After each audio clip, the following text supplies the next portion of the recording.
जी, यहाँ से न्यू बॉम्बे तक कार में कितना वक्त लगता है? वो 1 घंटा लगेगा। खैरियत तो है ना? खैरियत होती तो अदालत की कार्रवाई आधी छोड़कर यूं क्यों चला आता? तुम्हारे साहब ने आज जिंदगी में एक जबरदस्त भूल की है। अदालत में बयान देते वक्त एक ऐसी भूल की है कि अगर फौरन कार्रवाई न करे तो तबाही मच जाएगी। आज अदालत में उससे कहा कि मसीते के ठिकाने की खबर खुद उसने पुलिस को दी थी। वो तो दी थी, गलत क्या कहा? बेवकूफ, अगर ये खबर उस लड़की फरीन के पास पहुंच गई तो वो हमें कभी नहीं बख्शेगी। सीधे जाकर पुलिस को सब कुछ बता देगी। अब क्या होगा? तुम एक काम करो, अभी जाओ, साथ में अपना पिस्तौल ले जाओ। उस फरीन को मसीते के पास पहुंचाने के सिवाय और कोई चारा नहीं। तुम अभी जाओ और उसे और उसकी बेटी को ठिकाने लगा कर आओ। जाओ।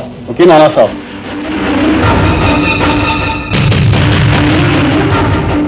अच्छा, आप ये बताइए कि आप मसीते पर किस बात पर नाराज हुए थे?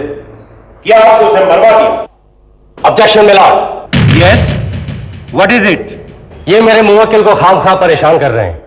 एक जिम्मेदार शहरी पुलिस की मदद करता है और वो भी तब जब पुलिस ही मदद मांगती है, मगर ये इसे मसीते के साथ इनकी फर्जी दुश्मनी का जामा पहनाने की कोशिश कर रहे हैं। Objection sustained. मिलोड, मैं दावे के साथ कह सकता हूं कि मसीता इन्हीं के गैंग का आदमी था। ये किसी बहुत बड़ी गलती के लिए उस पर बिगड़ गए और उसे सजा देने के लिए पुलिस को उसके ठिकाने की इत्तला दी ताकि पुलिस उसे पकड़ ले और वो पुलिस से कह सके कि वो केशव कलसी का आदमी है और उसी ने इसे कत्ल करने के लिए भेजा है। कमाल है, ऐसा मजाक क्रिमिनल लॉ के हिस्ट्री में एक लाजवाब मिसाल के तौर पर दर्ज किया जाएगा milord. Order order. Mister Bhatia, आप कयास आराइयों का सहारा न लेकर असल केस की तरफ आ जाइए। जनाबे वाला, सुमेर राजवंश ने इस वक्त तक कितनी ही बार मेरे मुवक्किल आदित्य धनराज को नीचा दिखाने की कोशिश की और वो अपनी हर कोशिश में नाकाम रहा। इसलिए अब वो ऐसे ओछे और घिनौने हथियार का इस्तेमाल करने पर उतर आया है। दरअसल वो आदित्य धनराज से इंतकाम लेना चाहता था।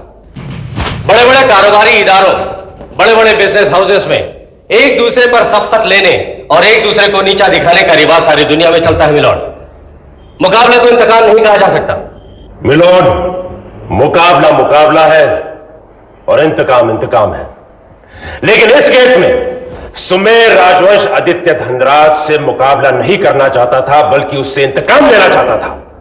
उसकी तमाम नाकामियों का बदला लेना चाहता था। मिलॉर्ड, मेरे फाजिल दोस्त खाम खां की बहस शुरू करके असल मुकदमे से इस अदालत की तवज्जो दूसरे मुद्दों में उलझाना चाहते हैं। इस सारी बात का ताल्लुक असल मुकदमे से ही है। मिस्टर भाटिया, आप अपना नुक्ता साबित करने के लिए सबूत पेश कीजिए। ये बात मैं आप दोनों वकीलों से कहता हूं। एग्जैक्टली।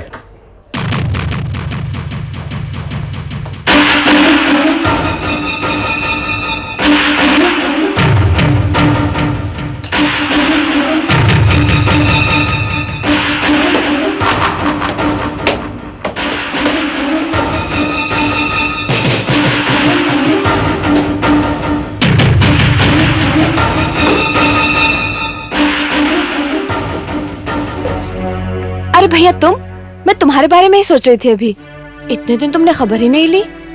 मुझे फुर्सत नहीं मिली।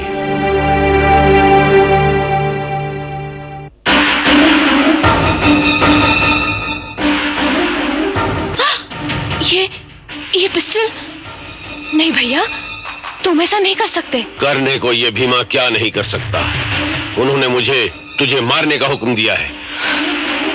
ठीक है, मारो। देख क्या रहे हो? मारो अपनी बहन को गोली। मसीता नहीं रहा, मैंने सोचा उसकी बेटी की खातिर जीऊंगी, लेकिन वो लोग ये भी नहीं चाहते। तो चलाओ गोली, ताकि ये किस्सा हमेशा के लिए खत्म हो जाए। नहीं, ये भीमा जान दे सकता है, लेकिन अपनी बहन के ऊपर गोली नहीं चला सकता। लेकिन ये लोग मुझे क्यों मारना चाहते हैं? ताकि सीमा धनराज के कत्ल के सारे सबूत मिट जाएं। तो क्या मैंने जो कुछ सुना है वो सब सच है? क्या सुना है तुमने? यही कि मेरे मसीते के ठिकाने का पता उस केशव कलसी ने पुलिस को दिया था। तो मसीता के बारे में हाँ, मैं सब जानती हूँ। जब से मुझे पता चला है कि मेरे मसीते के मौत के जिम्मेदार यही दरिंदे हैं, तब से मैं अंगारों पर लौट रही हूँ भैया। तुम देख लेना, मैं इन लोगों को नहीं छोड़ूंगी। एक एक करके सबको सूली पर चढ़ाऊंगी। इन लोगों ने मेरे मसीते को भेड़ियों की गार में ढकेल दिया, उस मसीते को जो जिंदगी भर इनके लिए अपनी जान पर खेलता रहा। मुझे भी तभी से इन कमीनों से नफरत हो गई है। इस बच्ची को उठाओ और यहाँ से भाग जाओ। नहीं भैया, ये लोग मुझे जिंदा नहीं रहने देंगे। ये तो तुम अच्छे थे जो मेरी जान बख्श दी, लेकिन ये केशव कलसी के जो सैकड़ों कुत्ते हैं ना, ये मेरी जान नहीं बख्शेंगे। मैं मर जाऊंगी, लेकिन केशव कलसी के काले करतूतों का भांडा जरूर फोड़ूंगी भैया। बस एक बार मैं पुलिस तक पहुंच जाऊं। लेकिन इस बच्ची का क्या होगा? ये तुम्हारे दोस्त की निशानी है, मैं इसे तुम्हारे हवाले करके जाऊंगी। इसे कहीं छुपा लेना। अगर मैं जिंदा रही तो इसे वापस लेने जरूर आऊंगी, और अगर मर गई तो इसे किसी यतीम खाने में डाल लेना। नहीं, अगर तुम्हें कुछ हो गया तो मैं इस बच्ची को अपनी बेटी की तरह पालूंगा।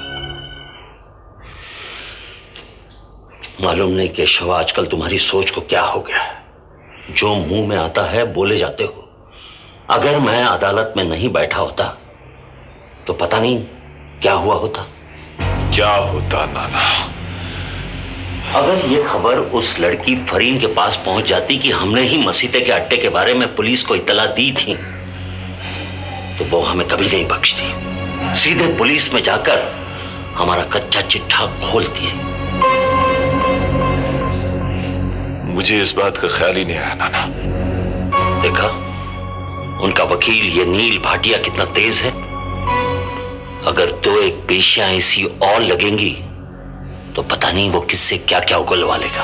अब बस भी कीजिए नाना, कह देना कि मुझसे गलती हो गई। अब आइंदा ऐसा नहीं होगा। देख लीजिए आप, मैं उसकी एक भी बात का जवाब नहीं दूंगा। मैं अंदर आ सकता हूं? और मैं तुम्हारा ही इंतजार कर रहा था।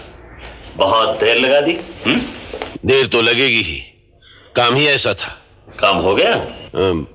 जी हाँ। लाश का क्या किया? रेलवे की पटरी पे डाल दिया।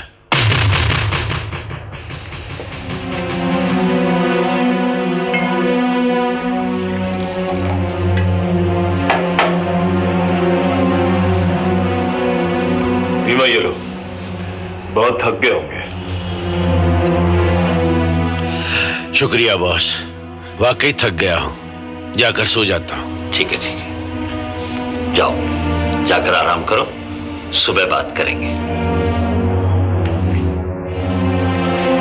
नाना, ये केशव कलसी अभी तक बच्चा है आपके सामने। अब मैं भी थोड़ा आराम कर लूं।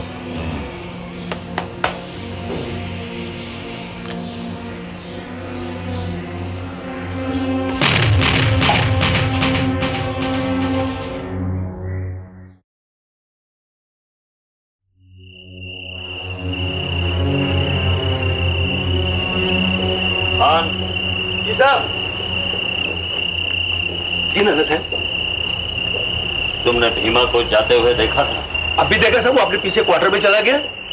मैं अभी की बात नहीं कर रहा हूं। दिन में गाड़ी लेकर गया था, उस वक्त देखा था? बिल्कुल देखा था साहब, गाड़ी का शीशा मैं साफ किया साहब। उसके साथ और कौन गया था? उसके साथ कोई नहीं गया, तो वो अकेला था, अकेला चला गया। ठीक है, तुम जाओ। सलाम साहब।